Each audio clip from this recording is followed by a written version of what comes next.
هل للإيمان طعم؟ وكيف لا أجد لذة العبادة مع إني أتعبد؟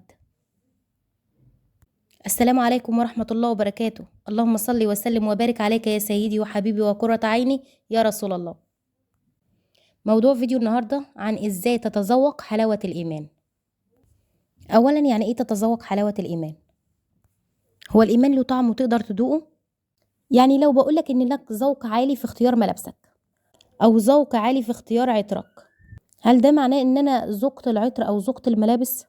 الدعوة اللي بتقول اللهم أذقنا حلاوة الإيمان، يعني إيه أذقنا حلاوة الإيمان؟ هنا حلاوة الإيمان مش هتتذوقها بلسانك، لكنك هتتذوقها بقلبك وروحك وعقلك وفكرك.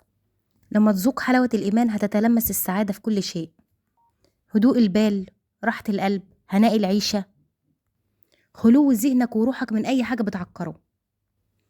سيدنا النبي اللهم صل وسلم وبارك عليه بيقول: ثلاثة من كن فيها وجد حلاوة الإيمان: أن يكون الله ورسوله أحب إليه مما سواهما، أو أن يحب المرء لا يحبه إلا لله، وأن يكره أن يعود للكفر بعد أن أنقذه الله تعالى منه كما يكره أن يقذف في النار. نفسر الكلام ده بقى. أن يكون الله ورسوله أحب إليه مما سواهما، يعني ما يكونش في حاجة في دنيتك أحب إليك من الله ورسوله، لا مال ولا ولد ولا دنيا أحب إليك من الله ورسوله. انت علمت ان الراحة معاهم بس، واي حاجة في حياتك مش زي حبك لله ورسوله. والجزء التاني ان يحب المرء لا يحبه الا لله، يعني ان انت لما تحب شخص تحبه بس لله، مش عشان وظيفة او عشان منصب او عشان مال او عشان صلة. انت بتحبه لله وفي الله. انت ممكن تحب الشخص لكن المحبة مش متفعلة. ويتفعل ازاي حبك للشخص ده؟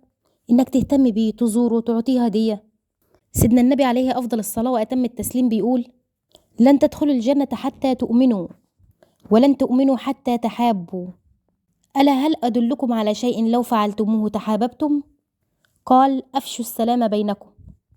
يعني حتى أنك تفشي السلام في محبة لله ورسوله.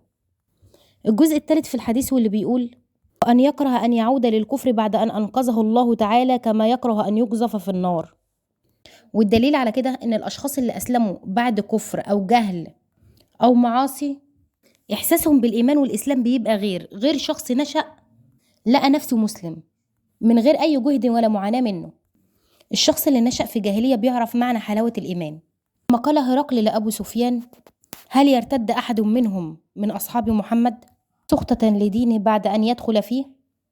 أخذ أبو سفيان يفكر وقتها في 19 سنة من الإسلام، ويرجع بذاكرته ويشوف هل أحد ارتد الإسلام طول هذه المدة برغم العذاب والتعب والمعاناة اللي شافوه في الفترة دي.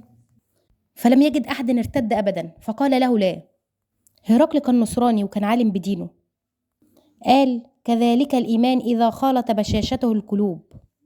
صعب إنك توزن أي حاجة قصاد حلاوة الإيمان.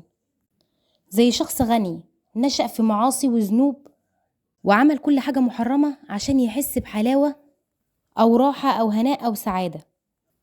شرب خمور وزنا وإسراف في الأموال، سرقة، إدمان على المخدرات. بيقول: لم أجد يوما السعادة ولا حتى جزء من السعادة الفعلية مهما كانت لذة المعصية. بمجرد ما تعدي ثواني اللذة دي كأنها ملهاش أي وجود.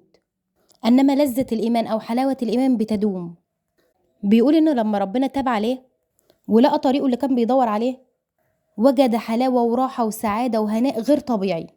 قول: ما عرفتش السعادة أبدا طوال سنين كنت بعمل فيها جميع المحرمات، ولم ألتمس يوما سعادة أو راحة أو بال أو هناء إلا في علاقتي بربنا.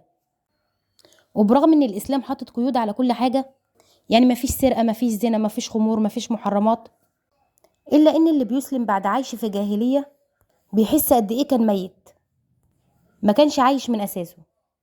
يقول بعد السلف الصالحين: إننا في سعادة وفي حلاوة لو علم بها الملوك وأبناء الملوك لحاربونا عليها بالسيوف. إزاي أقدر أستشعر حلاوة الإيمان؟ أول حاجة لازم تدعي، وتدعي بإخلاص ومن قلبك: اللهم أذقنا حلاوة الإيمان. أنت بتصلي، بس هل بتصلي من قلبك؟ هل بتصلي وتقف قدام ربنا وانت مستشعر وقفتك قدامه؟ هل بتعمل الصلاة بحب؟ النبي عليه الصلاة والسلام كان بيقول: وجعلت قرة عيني في الصلاة. وبرضه كان بيقول اللهم صل وسلم وبارك عليه أرحنا بها يا بلال. اعبد الله من قلبك تجد حلاوة الإيمان. استشعر وجوده ووقفتك قدامه تجد حلاوة الإيمان. ما تقدرش تحصل على السعادة في الدنيا إلا إذا ذقت حلاوة الإيمان. والدنيا على فكرة فيها سعادة وفيها هناء وفيها راحة بال، بس عشان تتذوقها لازم تتذوق حلاوة الإيمان. أعرف سيدة شخصيا كانت بتقرأ القرآن دوما، وكانت كلما أتاها العذر الشرعي تبقى متلهفة إمتى العذر الشرعي بتاعها يخلص عشان ترجع تمسك المصحف بإيديها، وإن لما تخلص المدة دي تجري على مصحفها وتحضنه وكأنه طفلها الصغير وتقول له وحشتني.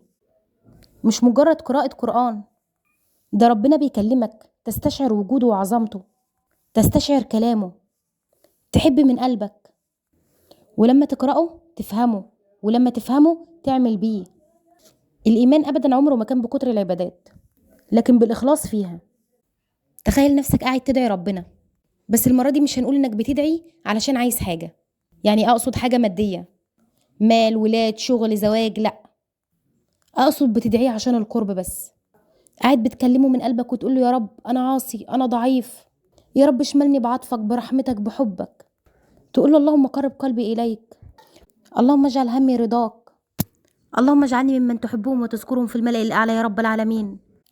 تخرج من فكرة إنك عايز حاجة، أنت بس عايز رضا ربنا. وأقسم بالله العلي العظيم إنك لما تعبد ربنا بس لرضاه هتشوف طعم تاني للدنيا، تغيير في حياتك بأكملها. استشعر وجود ربنا، استشعر العظمة في كل شيء، ادعي وابكي، وما قدرتش تباكى. غير حياتك للأفضل. انت كده كده عايش، ليه ما تبقاش أحسن حياة؟ كده كده بتصلي، ليه ما تبقاش الصلاة من قلبك وتدوق فيها حلاوة الإيمان؟ إذا أردت القرب الحقيقي لازم تسعى ليه.